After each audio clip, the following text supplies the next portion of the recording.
24 तास मध्ये आपलं स्वागत। मी महादेव वाघमारे।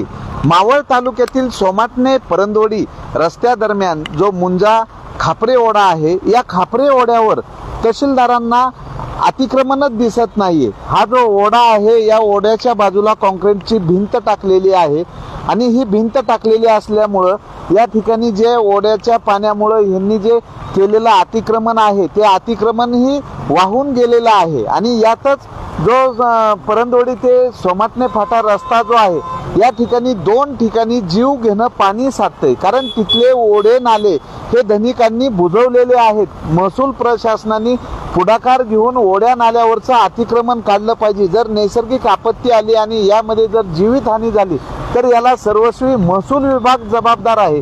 त्यातच बिल्डरनी या ठिकाणी ओढे नाले बुजवून बंदिस्त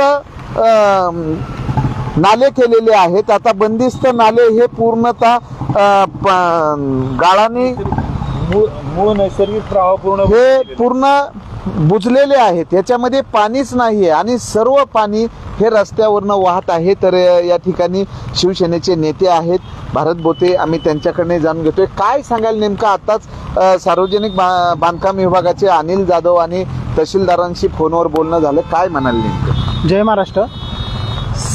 प्रशासकीय अधिकाऱ्यांना जर विचारणा केली असता त्यांच्याकडनं रोखठोकपणे उत्तरं देण्यात येत आहे की बाबा अशी परिस्थिती नाही आहे। काय आता तुम्ही या लाईव्हद्वारे तर पाहत आहात इथे काय परिस्थिती आहे, आणि ह्या परिस्थितीला सामोरं जाण्यासाठी 101% हेच म्हणावं लागेल की हे प्रशासकीय अधिकारी जबाबदारी आहेत, कारण यांच्या नजरेसमोर हे सगळं घडत असताना त्यांच्याकडनं ही उत्तरं दिली जात आहेत की नाही इथे काही नाहीये। आता तुम्ही स्वतः इथे येऊन परिस्थिती पहा की इथे काय चाललेलं आहे। जर तुम्हाला इथे कुठल्याही प्रकारचा ओढाच दिसत नाहीये, आमच्या पूर्ण हयातीमध्ये गेलो आम्ही पाहतो इथे 25-25 फुटाचे ओढे होते, 25 फूट खोलीचे ओढे होते, आणि त्याच्यावरती प्रशासनाने बांधलेल्या जो पूल आहे पूर्वीचा तो तर आज याच्याही खाली खड्ड्यात गेलेला आहे आणि त्याच्यातून पूर्ण ओढ्याचं स्वरूप आले। जर नैसर्गिक प्रवाह जर तुम्ही असे बंदिस्त केले, जर मोठी काही फार मोठी घटना झाली, जर आपण इथे पाहतोय जर इथे जर एखादा मोठा काही प्रसंग घडवला तर पर्यायी व्यवस्था पण काही नाहीये। जर इथे प्रशासनाला जर अशी काही घटना घडली, पहा एक छोट्याशा टू व्हीलरवाल्याचं तुम्हाला आता समोर दिसते काय परिस्थिती आहे। एक छोटी लहानगी मुलं जी उद्याचं भवितव्य आहे, एखादं जर याच्या नाल्यात वाहून गेलं एखाद्याच्या कुटुंबावर काय परिस्थिती असेल, आज हे तुम्हाला लाईव्हद्वारे स्वतः समक्ष दिसत आहे। आणि या परिस्थितीत पण प्रशासकीय अधिकारी एकच उत्तर देत आहेत की काही नाहीये। तुम्हाला समोर आज इथे कुठे ओढा दिसतोय का ते पहा। आज या ओढ्याचं स्वरूप काय केलेलं आहे, सगळं बंद केलंय। तुमच्या समोर एवढ्या मोठ्या कॉन्क्रीटच्या भिंती सुद्धा वाहून गेलेल्या आहेत। याच्यापेक्षा अजून केवढी मोठी हानी पाहिजे? इथे कोणीतरी नाग बळी गेल्याच्या नंतरच प्रशासन जागा होणार आहे। प्रशासकीय अधिकाऱ्यांचा काहीतरी वरद असते किंवा किंबहुना प्रशासकीय अधिकारीच याच्यामध्ये काहीतरी भागीदार आहेत का? प्रशासकीय अधिकाऱ्यांना काय काय प्रश्न विचारायचे आहेत? ओढ्यावर अतिक्रमण नाही म्हणतात, तर ओढ्यामध्येच या ठिकाणी कंटेनर ठेवलेले आहेत, ओढ्यावर भराव केलेला आहे। तर हा ओढा जेव्हा मोकळा श्वास घेईल त्यावेळेस इथली परिस्थिती व्यवस्थित होणार आहे। जसा पाऊस वाढेल तसा या रस्त्यावरनं पाणी जाते। जर ओढा असेल तर ओढ्याला या ठिकाणी कॉन्क्रीट टाकलेला आहे, पूर्ण हा प्लॉट तयार केलेला आहे। मग ओढा गेला कुठं हा ग्रामस्थांचा प्रश्न आहे। आणि याच्यानंतर पुढे 100 फुटावरती तुम्हाला ओढा काय आहे आणि काय नाही तो स्पष्टपणे दिसतोय। तुम्ही हे कॉन्क्रीटचं जे दिसतंय हे कॉन्क्रीटचं अतिक्रमण सोडता, तुम्ही त्या पुढच्या पत्र्याच्या भिंती त्या खोलीपाशी जाऊन पहा, तिथे तुम्हाला ओढा जो पूर्वीचा आहे तो अजून पण तिथे अस्तित्वात आहे। काय सांगाल नेमकं? या ओढ्याच्या ठिकाणी इकडलं जे हत्तीचं टोक आणि वलिबाचा जो माळ म्हटला जातो, म्हणजे जवळजवळ 10 किलोमीटरच्या परिसरामधून या ठिकाणी पाणी जमा होऊन येतो। त्यामुळे या ठिकाणी येणारं पाणी मोठ्या प्रमाणात येतं। नैसर्गिक येणारे जो प्रवाह आहे त्या नैसर्गिक प्रवाहाला त्या पद्धतीने ओढ्याला ज्या मोऱ्या होत्या त्या जर बंदिस्त केल्या नसत्या तर माझ्या मते आज या ठिकाणी हा एवढा मोठा प्रसंगाला पंचक्रोशीतल्या मंडळींना त्रास झाला नसता। याची प्रशासनाने प्रत्यक्ष येऊन सखोल चौकशी करून जाग येऊन या ठिकाणी समाजाची होणारी दुरावस्था या ठिकाणी दूर करावी अशी मावळ शिवसेनेच्या वतीने या ठिकाणी आम्ही विनंती करतो। मावळ मुळशी प्रांत अधिकारी सुरेंद्र नवले साहेबांनी या ठिकाणी भेट दिलेली आहे आणि तहसीलदार सांगतात की या ठिकाणी कुठलं अतिक्रमण त्यांना दिसत नाही.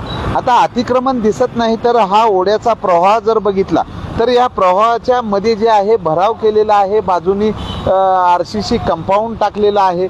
मग नेमका आणि याच ओढ्याला 6 जुलै 2026 रोजी आलेल्या अतिवृष्टीमुळं बराचसा कॉन्क्रीटचा भाग वाहून गेलेला आहे. लहान लहान मुलं आहेत, जीव धोक्यात घालून या रस्त्यावरनं ये जा करत आहे. पाठीमागं बसणारे जे दुचाकी सार आहेत त्यांचा जीव धोक्यात आहे. अचानक या ठिकाणी गाड्या स्लिप होतात, खड्ड्याचा अंदाज येत नाही. दिवसेंदिवस खड्ड्याची लांबी रुंदी खोली वाढत आहे आणि त्यामुळं नागरिकाचा जीव गेल्यानंतरच प्रशासनाला जाग येणार आहे का? तर मावळचे तहसीलदार विक्रम देशमुख यांनी सार्वजनिक बांधकाम विभाग आणि पाटबंधारे विभागाला सूचना केल्या पाहिजे. जर अतिवृष्टी झाली आणि यामध्ये जर पुन्हा ओढे नाल्यांना महापूर आला आणि नागरिकांचं नुकसान झालं, जीवितहानी झाली तर याला जबाबदार कोण? तर सर्वस्वी शिवसेना उभाटा पक्षाच्या वतीनं सांगण्यात येते की प्रशासनच जबाबदार आहे. आणि बुधवारी 29 जुलै 2026ला सोमाटणे फाटा येथे रस्ता रोको आंदोलन करण्यात येणार आहे. त्या अगोदर प्रशासनाला जाग येते का? तर इथली परिस्थिती इतकी भयानक आहे की ही जी मुलं आहेत एकमेकांचा हात धरून एवढ्या पाण्यातनं जीव धोक्यात घालून जात आहेत. त्यांचे आईवडील घरी वाट पाहत आहेत, पण या लहानग्यांचा जर पाय निसटला तर ते जागीच त्यांचा काहीतरी जीवितहानी होऊ शकते. मग आता महसूल प्रशासनाने या ठिकाणी ओढ्यावर अतिक्रमण नाही म्हणणं योग्य आहे का? जर अतिक्रमण नसेल तर ही परिस्थिती कशी काय निर्माण होती? आणि जर परिस्थिती निर्माण झाली तर यावर त्वरित त्यांनी उपाययोजना केली पाहिजे. स्थानिक नागरिक जे आहेत या ठिकाणी मदत करण्यासाठी येतात, पण रात्रीच्या वेळी जर याच रस्त्यावरनं पवनानगरलाही नागरिक जातात आणि जात असताना जर काही जीवितहानी झाली तर याला प्रशासनच जबाबदार असेल असं शिवसेना उभाटा पक्षाच्या वतीनं सांगण्यात येते. तर भयानक परिस्थिती झालेली आहे. अतिक्रमण नाही म्हणल्यानंतर इथली जी वास्तव परिस्थिती आम्ही दाखवत आहोत.